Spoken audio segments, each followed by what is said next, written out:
Nous avons évoqué ce matin le sujet de l'année 2025, avec des problématiques qui sont véritablement propres à cette année, à la fois des contraintes que l'on a pu évoquer, celles qui sont prévues ou discutées dans le cadre du projet de loi de finances, et puis à la fois des ambitions, puisque 2025 est la dernière année du mandat.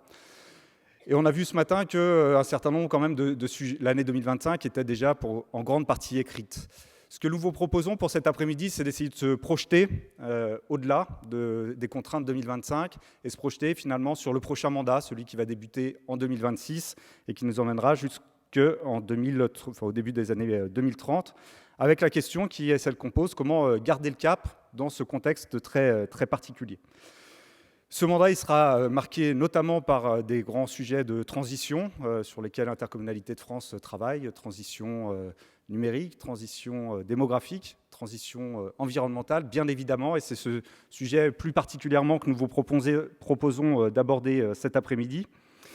Et pour pouvoir essayer de se projeter dans ce mandat futur et voir comment nos intercommunalités peuvent faire face, mener à bien les différents chantiers sur lesquels ils sont attendus pour faire face à ces sujets de transition, on souhaitait vous proposer un état des lieux de la situation à date.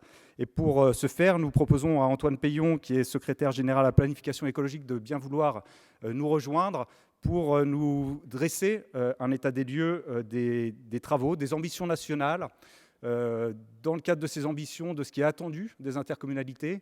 Et puis, ça intéressera certainement nos élus, les différents outils et les différents financements qui sont à leur disposition pour réussir ces transitions. Monsieur Peillon, je vous laisse la parole. Vous avez une bonne vingtaine de minutes de présentation et puis ensuite on passera un échange avec la salle avant notre table ronde. Bien, merci beaucoup. Bonjour à toutes et à tous. Merci du coup, juste après ces vœux, d'être resté pour cette discussion-là et pour avoir ce débat sur ces sujets effectivement importants. Je voudrais repartir. Je pense que l'intérêt, c'est d'être très concret sur ce qui, à la fois ce qu'il y a au niveau national, la planification et les enjeux qui vous concernent au plus proche des territoires, mais faire le lien aussi avec les grands enjeux internationaux, parce que ces questions aussi de transition écologique, on le voit, le climat, etc., ça touche, en fait, c'est un équilibre mondial. Souvent, on entend dire, et surtout dans la période actuelle, j'avoue, de dire finalement la France, c'est moins de 1% des émissions, pourquoi est-ce qu'on s'embête à faire toute une série d'efforts ? Je voudrais revenir sur un point que je trouve très important, que je n'ai pas mis dans les slides, mais que je voudrais commencer par ça, surtout le lendemain du discours d'investiture de Donald Trump. Aujourd'hui, la facture énergétique de la France, la facture d'énergie fossile de la France, c'était à peu près 70 milliards d'euros en 2019, quand les prix étaient relativement modérés. C'est monté jusqu'à 130 milliards d'euros en plein milieu de la crise à cause de la guerre en Ukraine et donc du coup de l'envol des énergies fossiles. Vous savez qu'on n'a pas de ressources d'énergie fossile sur notre territoire, ou quasiment pas, ou on n'en produit pas. Et donc de ce fait, ça pèse sur notre balance commerciale extrêmement fort. Le plan de décarbonation qu'on propose, et qui est notre programme collectif, et donc on le traduit souvent sous l'angle uniquement des gaz à effet de serre, mais c'est aussi derrière ça une baisse d'énergie fossile et donc une baisse de la facture que l'on paye collectivement au reste du monde. C'est une baisse de plus d'un tiers des volumes d'énergie fossile consommés entre 2019 et 2030. Un tiers de 60 ou 120 milliards suivant le niveau des prix, c'est au bas mot 20 milliards par an de valeur pour le territoire sur le long terme. Alors ça, c'est des chiffres macro. Vous allez me dire, la balance commerciale, c'est un peu loin des projets concrets de notre territoire, mais je dirais, à la fin, c'est bien ça qu'on retrouve.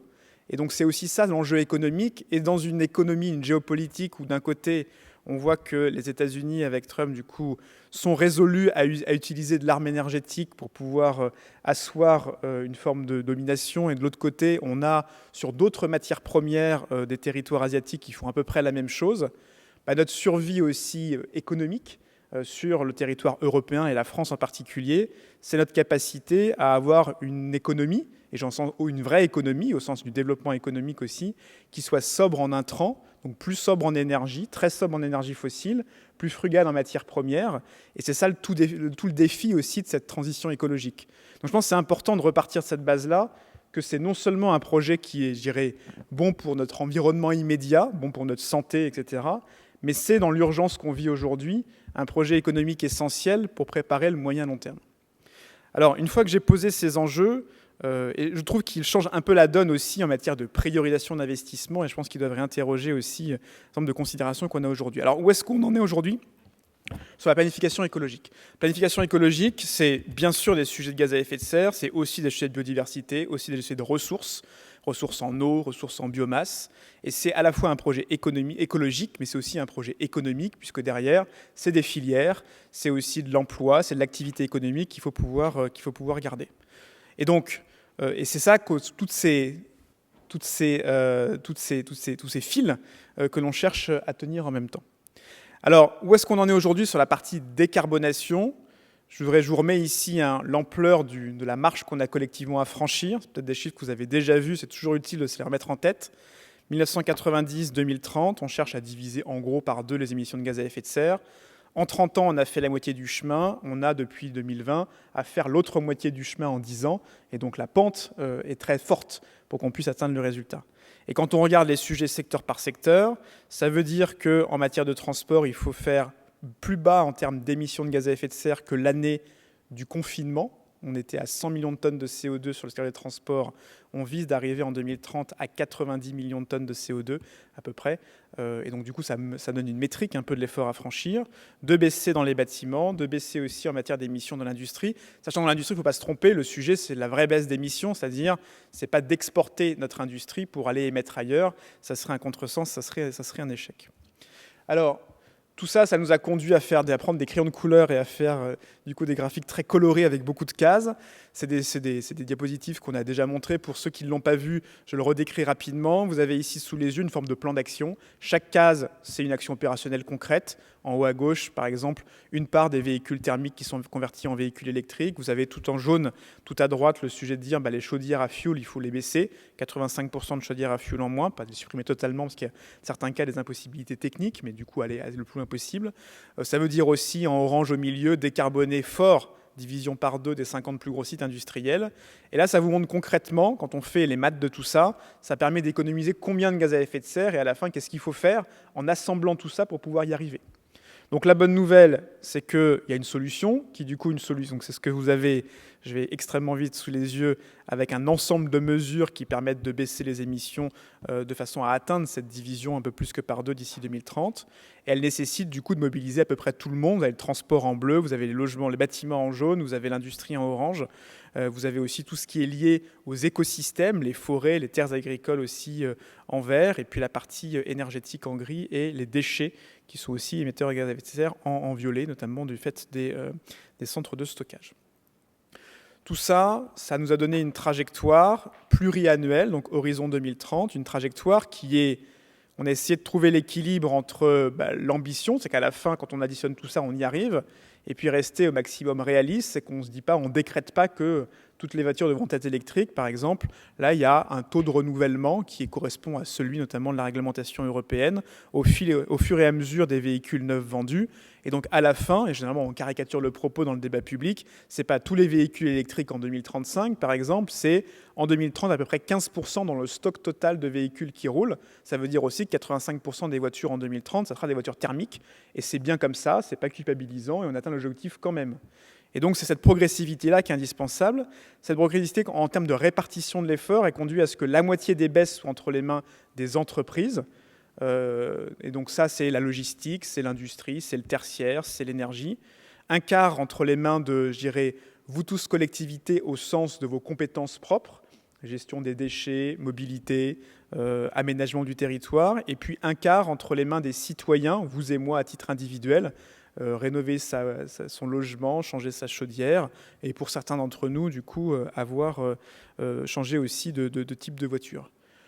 En proportion, du coup, c'est moins les gens, plus les organismes, les institutions, le pouvoir public et entreprises. 75%, 25%. Et ça, c'est important dans la répartition de l'effort pour pouvoir embarquer tout le monde, toute la société, et convaincre qu'on demande d'abord aux plus gros, entre guillemets, alors je fais une simplification, il y a des petites entreprises et des petites collectivités, mais aux organismes avant de mobiliser les gens. Et au sein des gens, ce qu'on cherche à changer à l'horizon 2030, c'est en gros 15% de la population. Il faut sortir de la caricature on demande à tout le monde d'avoir rénové sa maison et puis d'avoir changé sa voiture. Ça n'est pas physiquement possible à l'horizon 2030. Il faut y aller progressivement et c'est bien comme ça. Voilà. Alors, tout ça, ça nous conduit, je ne vous détaille pas tous les sous-jacents parce qu'ils sont nombreux, mais tous les travaux sont libres disposition. Et donc là, pour ceux qui veulent cliquer, on a un petit lien du coup numérique vers l'ensemble des publications, mais ça vous sera transmis à l'issue. Où est-ce qu'on en est aujourd'hui? Alors souvent, les nouvelles sont souvent pas très bonnes en ce moment, donc il y a quand même des bonnes nouvelles que je vous partage. C'est que par rapport à la trajectoire de baisse, vous le voyez sur le petit graphique, vous avez la courbe marron, là c'est la trajectoire de baisse qui est l'objectif, et vous voyez en jaune les émissions réelles de la France. Vous voyez qu'en 2024, on devrait être normalement à l'objectif qu'on s'était fixé, et vous voyez l'évolution là des petites courbes jaunes, c'est que les émissions de gaz à effet de serre de la France diminuent régulièrement, année après année, de façon assez significative depuis 2018. Donc ça c'est la bonne nouvelle. La moins bonne nouvelle, c'est que le rythme de baisse ralentit. 2024, on baisse beaucoup moins vite qu'entre 2022 et 2023, et au rythme où on est là, on n'est pas sur la bonne pente pour atteindre l'objectif 2025, et donc là, il faut collectivement, du coup, qu'on arrive à dégager un certain nombre de marges de manœuvre supplémentaires.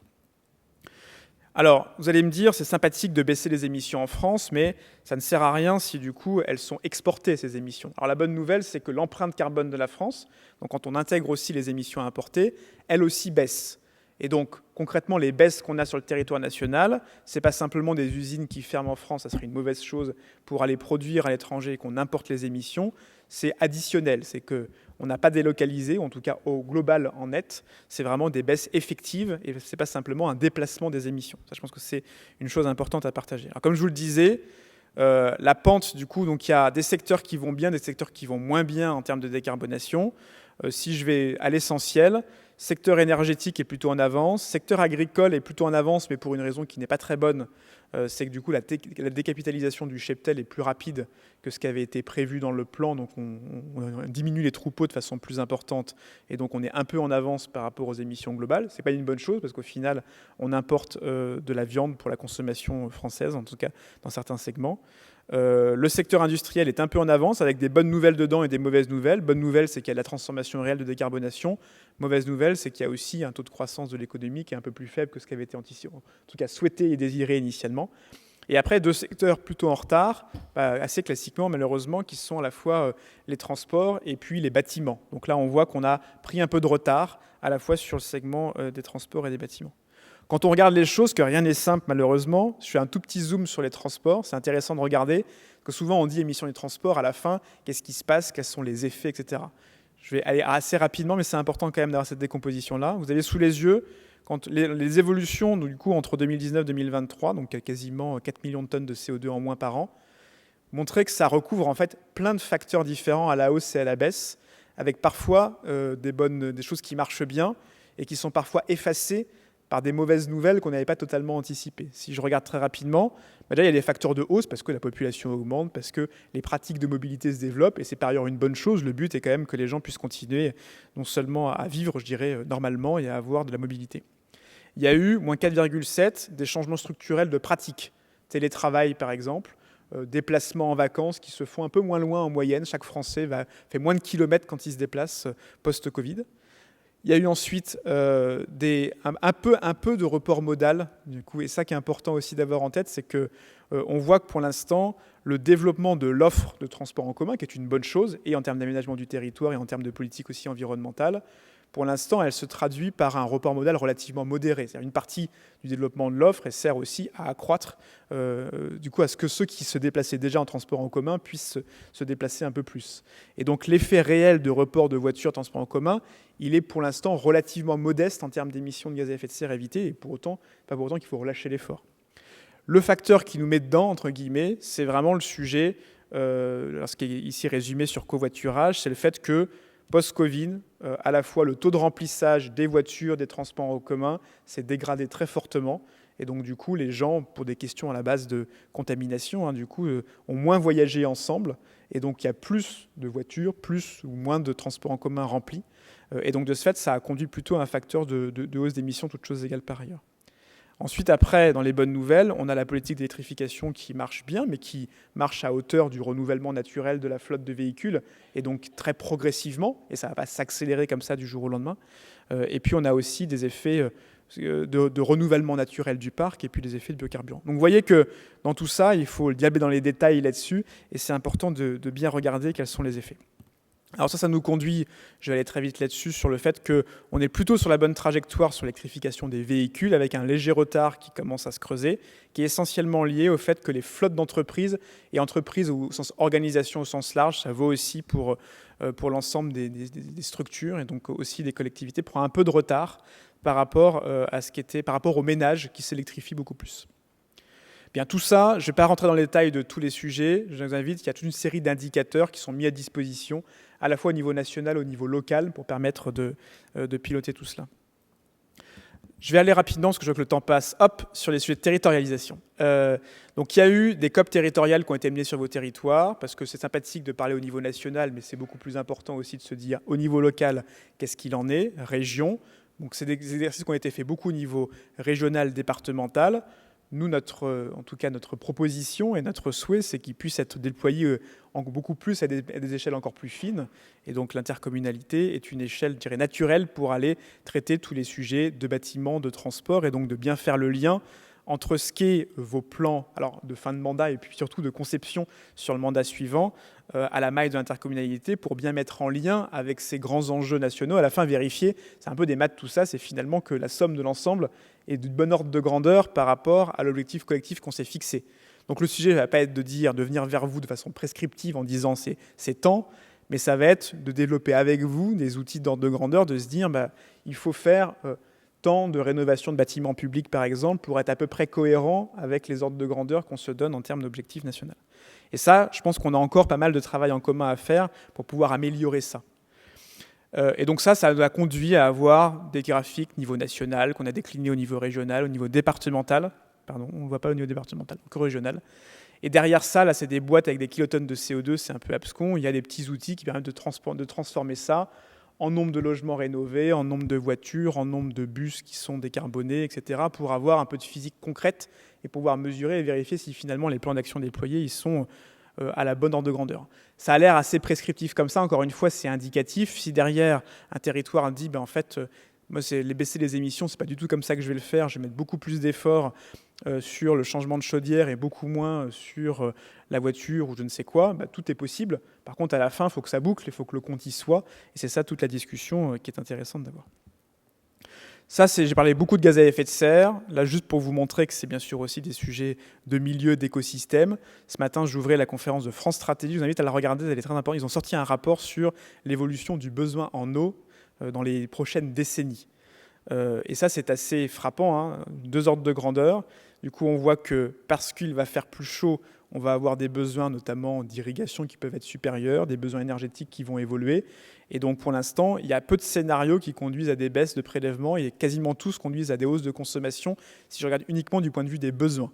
Quand je croise avec la ressource, changement climatique, plus 4 degrés potentiellement, ça veut dire 50 milliards de mètres cubes en moins. C'est plus que l'intégralité de tous les prélèvements aujourd'hui. C'est 10 fois plus que ce qu'on consomme aujourd'hui.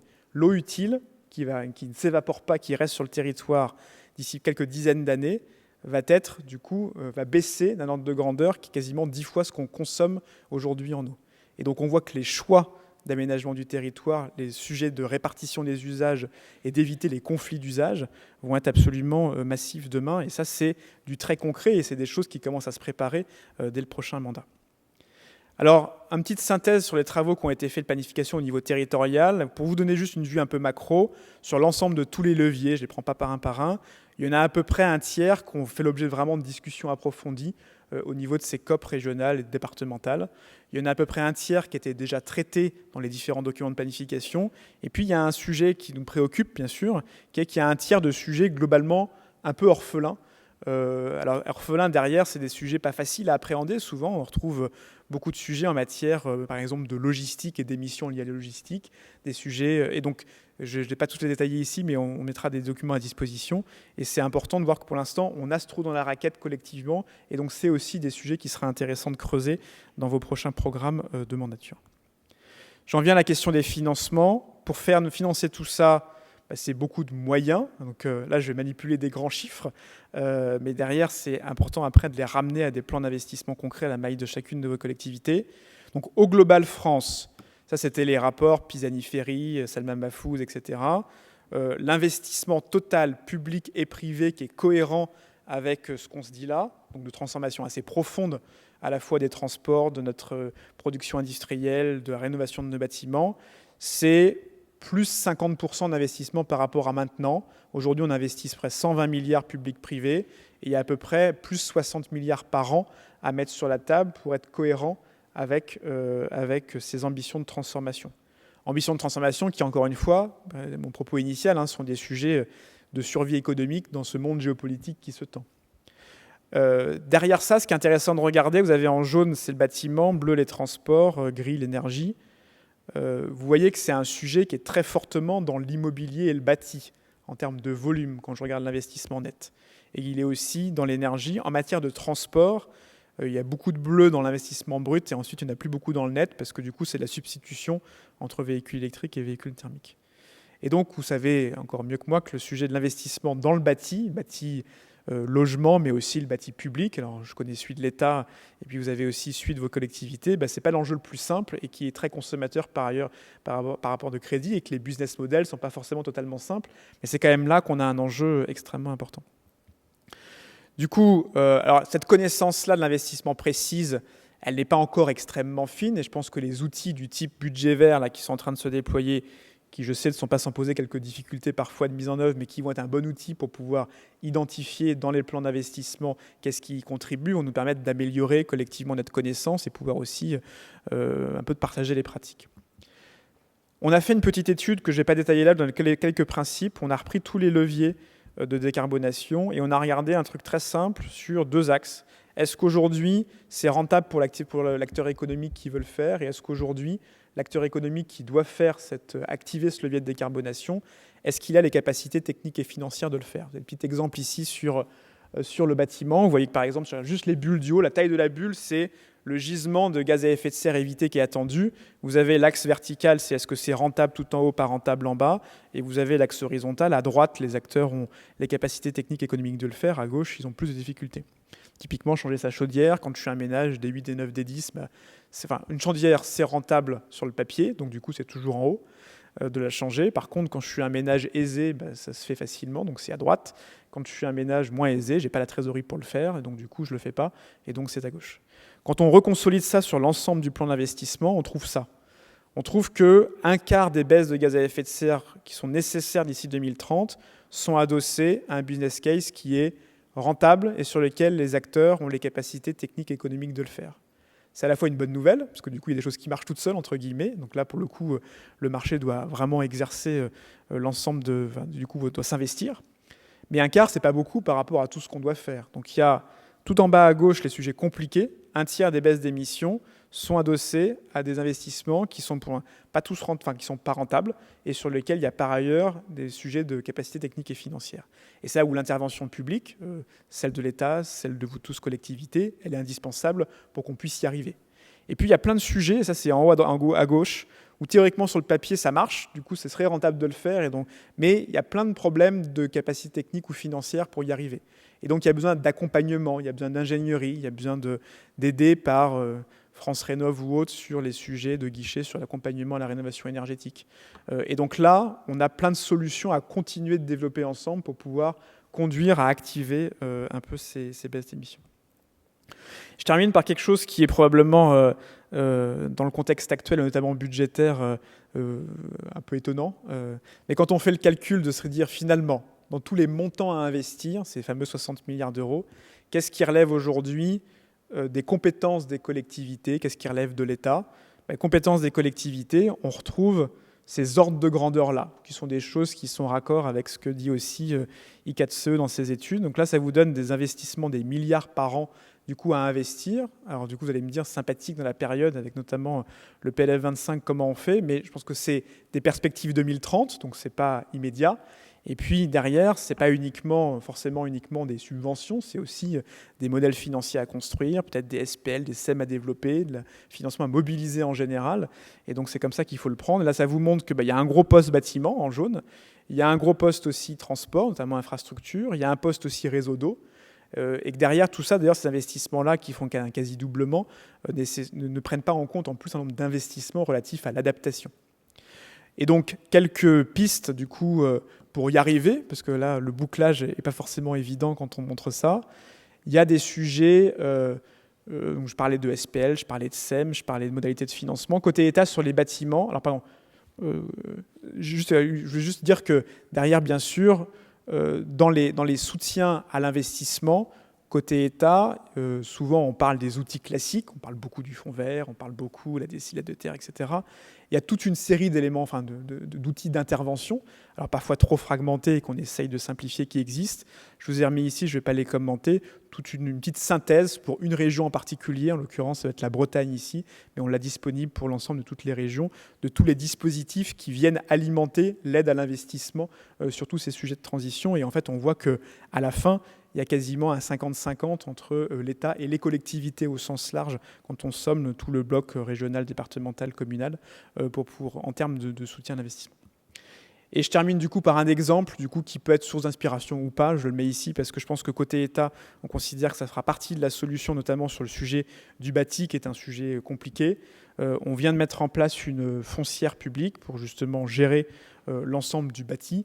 Ça vous donne un peu les économies, ce petit graphique-là que je trouve intéressant. Ça vous montre un chiffre du coup vertigineux qui est que pour rénover l'ensemble du bâti de l'État, c'est 140 milliards d'euros d'investissement du coup sur l'ensemble.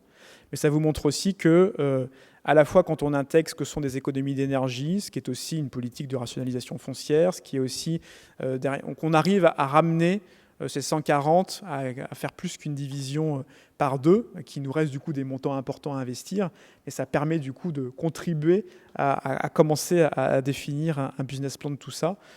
Et donc ce type de démarche-là, de rationalisation d'efficacité, de bien révéler les économies d'énergie pour pouvoir les réaffecter, c'est probablement un début de solution à ce problème pas simple qui est l'investissement dans le bâti, et a fortiori celui du bâti public. Voilà, je suis forcément dans le temps qui est imparti un peu court. Il y a plein de sujets, mais donc ce message pour vous dire qu'on est bien sûr côté État et en particulier la SGPE à votre disposition pour approfondir ces sujets-là, qu'il y a des outils qui existent pour pouvoir investiguer du coup les plans d'action et les dimensionner, et puis qu'on a, et j'arrête là, un petit outil que je me permets en conclusion de mentionner, que vous pouvez télécharger là, qui est un outil, parce que là on parle beaucoup de l'infrastructure et des communs.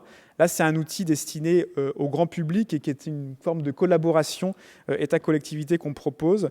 On a mis sur une même plateforme avec l'ADEME un outil destiné au grand public qui permet à chacun de calculer son empreinte carbone et surtout d'avoir une forme de guichet unique vers l'ensemble de toutes les aides qui existent, celles de l'État mais aussi celles des collectivités, donc un travail de mapping, d'identification. On a 6000 bêta-testeurs aujourd'hui et ça peut se développer en partenariat avec chacune des collectivités. C'est gratuit avec du coup, pour chaque collectivité qui le souhaite, un front qui lui sera dédié. Et donc je termine par ce petit outil très opérationnel de conduite du changement aussi destiné à l'ensemble de nos concitoyens. Merci à tous.